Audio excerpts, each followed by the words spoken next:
SC వర్గీకరణ పేరుతో దళితుల ఐక్యతపై దేశవ్యాప్తంగా చేస్తున్న చరిత్రలోని అతిపెద్ద రాజకీయ కుట్రని national president for Mala Mahanadu రాక్స్ డాక్టర్ ఆర్ఎస్ రత్నాకర్ అభివర్ణించారు.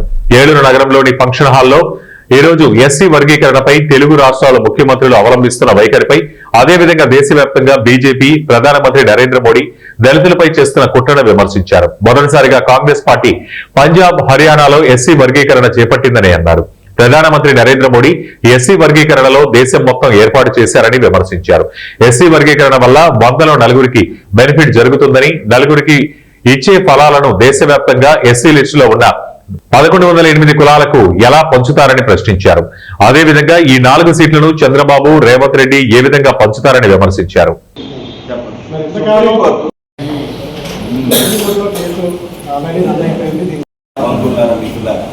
ఎస్సీ వర్గీకరణ పేరుతో అన్ని రాజకీయ పార్టీలు, అన్ని వర్గాలు మన సామాజిక వర్గంపై దాడి చేస్తామనే మిత్రులారా, దీన్ని మనం శాంతియుతంగా, ప్రజాస్వామ్యయుతంగా పోరాడకపోతే, ఎదుర్కోకపోతే, అనగనగా ఒకప్పుడు తెలుగు రాష్ట్రాల్లో మానవ సామాజిక వర్గం ఉండేది, అది కాలఘట్టంలో అంతరించిపోయిందని చరిత్రలో చదువుకునేటటువంటి పరిస్థితులు ఉంటాయి. కాబట్టి మిత్రులారా, దీనిపై మాల సోదరులందరూ కూడా, అలాగే ఎస్సీ వర్గీకరణ వ్యతిరేకించేటటువంటి వర్గాలంతా కూడా దీనిపై శాంతియుతంగా, ప్రజాస్వామ్యంగా పోరాటానికి సిద్ధం కావాలని చెప్పేసి ఈ సందర్భంగా మీకు అందరికీ విజ్ఞప్తి చేస్తా ఉన్నాను మిత్రులారా.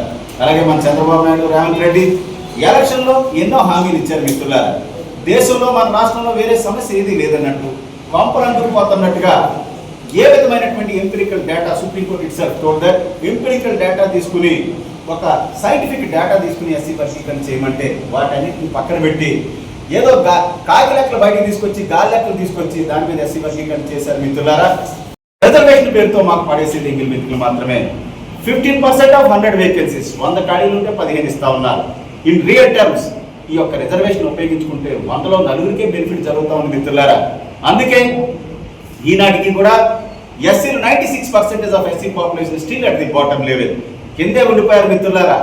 ఆ కుల వివక్షత, ఆ ఆధిపత్య వర్గాల కోరల్లోని, క్లచెస్లోని నలిగిపోతా ఉన్నారు మిత్రులారా. ఈ 100లో రియల్గా రిజర్వేషన్ వల్ల బెనిఫిట్ పొందేది 100లో నలుగురే. కాబట్టి 100లో నలుగురికి ఇచ్చేటటువంటి ఈ సీట్లను మన తెలుగు రాష్ట్రాల ముఖ్యమంత్రులు, అపూర్వ సహోదరులు, గురుశిష్యులు రేవంత్ రెడ్డి, చంద్రబాబు ఎస్సీ లిస్టులో తెలుగు రాష్ట్రాల్లో ఉన్నటువంటి 59 కులాలకు సమంగా పంచుతారట మిత్రులారా. మన మోడీ సాబ్ అయితే దేశవ్యాప్తంగా ఎస్సీ లిస్టులో ఉన్నటువంటి 1108 ఎస్సీ కులాలకు ఈ 4 సీట్లనే సమంగా పంచుతారట. ఇది ఎలా సాధ్యమని చెప్పేసి ఈ సందర్భంగా ప్రశ్నిస్తా ఉన్నాను. मोदी जी जरा सुनिए, ये लिस्ट में बाकी जातियों पर अगर आपको सच्चा प्यार है, अगर आपको सच्चा दोस्ती है और प्रेम है, आरक्षण 10% और बढ़ाकर बाकी जातियों को देना चाहिए मोदी जी. आप कर सकते हैं तो एक काम करें, लेकिन दलित जातियों को विभाजित ना करें मोदी जी. మోడీ గారు, చంద్రబాబు గారు, రేవంత్ రెడ్డి గారు, మీకు దమ్ముంటే నిజంగా ఎస్సీ లిస్టులో ఉన్నటువంటి మిగతా కులాలను పైకి తీసుకురావాలని మీరు అనుకుంటే రిజర్వేషన్ 10% పెంచి వారికి ఇచ్చి, మాకు మీకు డోంట్ హావ్ ఎనీ అబ్జెక్షన్. మీరు చేయాలనుకుంటే అది చేయండి. అంతేగాని ఎస్సీ రిజర్వేషన్ పేరుతో పడేసే ఎంగిలి మెతుకుల్లో వాటాల పేరుతో, ఎస్సీ వర్గీకరణ పేరుతో మమ్మల్ని కొట్లాడిద్దామంటే కుదరనటువంటి పని అని చెప్పేసి సందర్భంగా తెలియజేస్తా ఉన్నాను మిత్రులారా. నేను చంద్రబాబుని, రేవంత్ రెడ్డిని అడుగుతున్నాను, ఒకటే చెప్పదలుచుకున్నాను, మాకు రిజర్వేషన్ పేరుతో పడేసే ఎంగిలి మెతుకుల్లోనైనా ఎస్సీ వర్గీకరణ ఈ దేశానికి సంబంధించినటువంటి భూముల్లో వద్దా? Is the social justice not needed in the industrial establishments of this country?